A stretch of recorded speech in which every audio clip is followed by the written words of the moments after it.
नमस्कार। मैं डॉक्टर मंजुला चौहान आपके सामने एक बड़ी सुंदर कहानी लेकर प्रस्तुत हूँ। कहानी का नाम है बरगद के वृक्ष। कहानी कुछ इस प्रकार से आरंभ होती है।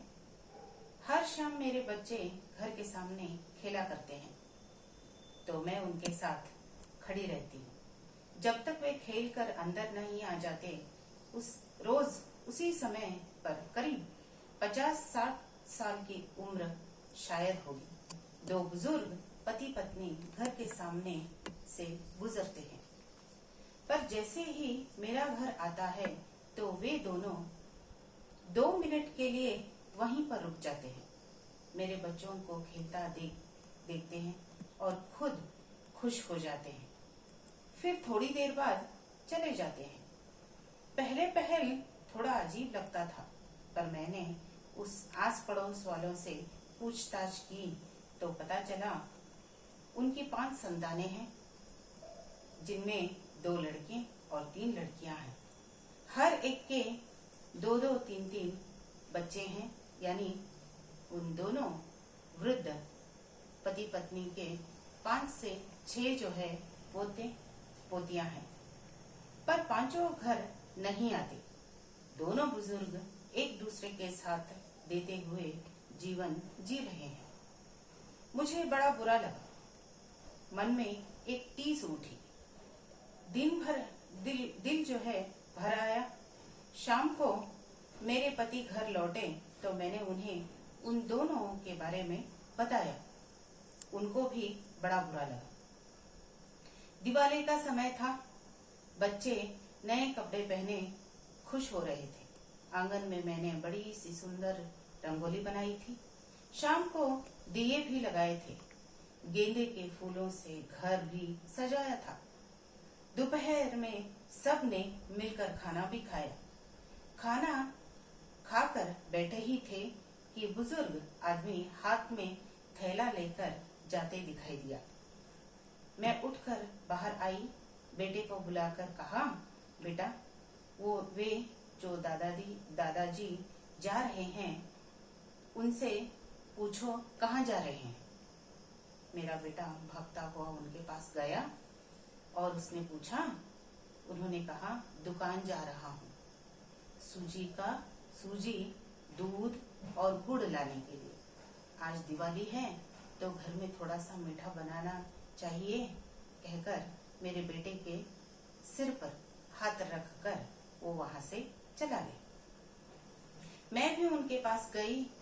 उनसे कहा, बाबूजी, थैला दे दीजिए और आप घर जाइए, मेरा बेटा ला देगा। और नहीं, अरे नहीं, मैं लेकर आऊंगा। फिर वे रुके नहीं, चले गए। मैं उन्हें एक क्षण देखती रही। घर में आकर एक बड़े से थाली में 4 चपातियां, 2 तरह की सब्जी, पूरन पोली डालकर उनको देने घर चली गई। घर में उनकी पत्नी थी। उन्होंने पूछा, पर मेरा कहा न उन्हें समझ में आया न सुनाई दिया, क्योंकि उन्हें न सुनाई देता था और न ही उनके समझ में आता था। पर थाली में खाना देखकर उनकी आंखें चमक गई। बस मैं उनकी आंखें ही पढ़ पाई, जिनमें मेरे प्रति धन्यवाद था। समय बीता। 2 साल के उपरांत में मैं एक दिन कॉलेज खत्म कर घर लौट रही थी। तभी देखा उन बुजुर्ग दंपतियों के घर के आसपास बड़ी भीड़ थी। घर के सामने गाड़ी खड़ा कर मैं वहीं चली गई। पूछा तो पता चला बाबूजी की तबीयत बड़ी खराब है, अस्पताल ले गए हैं। घर में यह भीड़ क्यों है? पूछने पर पता चला कि उनकी 5 बच्चे घर लौट आए हैं। पर क्या, उन्हें बाबूजी की मृत्यु की खबर मिली थी, तो वे अपना काम धाम सब छोड़कर आ गए थे। उनके लिए उन 5 में झगड़ा हो गया था। किस चीज के लिए? इनके झगड़े को देख आस पड़ोस के लोग इकट्ठा हो गए थे। वे झगड़ा कर रहे थे। बाबूजी अस्पताल में हैं और अम्मा जी बाहर कंपाउंड के पास जो है बैठकर वह वहीं पर रो रही थी। मैं उनके पास गई। बाबूजी कैसे है अम्मा जी पूछने पर अम्मा जी ने कहा, उन्होंने शब्दों में तो कुछ नहीं कहा, लेकिन मेरा हाथ पकड़कर वे रोने लगी। मेरा दिल भर आया। एक बार उनके बच्चों से मिलकर क्लास लेने का मन हुआ, पर फिर सोचा संवेदनहीन लोगों को क्या समझाना। बस मैं वहां से चलने लगी, पर अम्मा जी ने मेरा हाथ पकड़कर मुझे रोका। बाबूजी को कुछ नहीं होगा, वे ठीक हो जाएंगे, वो घर लौट आएंगे, आप चिंता मत कीजिए कहकर उन्हें तसल्ली देकर घर आई। घंटे भर बाद ही पता चला कि बाबूजी अब नहीं रहे। बच्चे बड़े खुश थे। चलो जो जो काम होना है वह सारा काम निपटा के अपने अपने घर चले जाएंगे। अंतिम सारी विधि विधानों के समाप्त कर सभी चले गए। दूसरे ही दिन घर आंगन सभी सुना हो गया था। अम्मा जी से मिलने घर गई तो पता चला बड़ी बेटी उन्हें अपने घर लेकर गई है।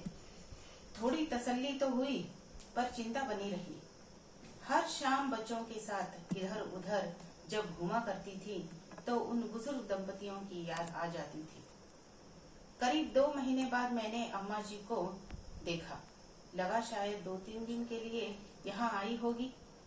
मिलने गई तो पता चला कि उनकी बेटी ने वापस भेज दिया है, यह कहकर कि घर उनके नाम पर नहीं कर सकती तो वह उनके साथ रह नहीं सकती। उनकी बातें सुनकर आश्चर्य तो नहीं हुआ, पर सोचा मैं अवश्य पड़ गई।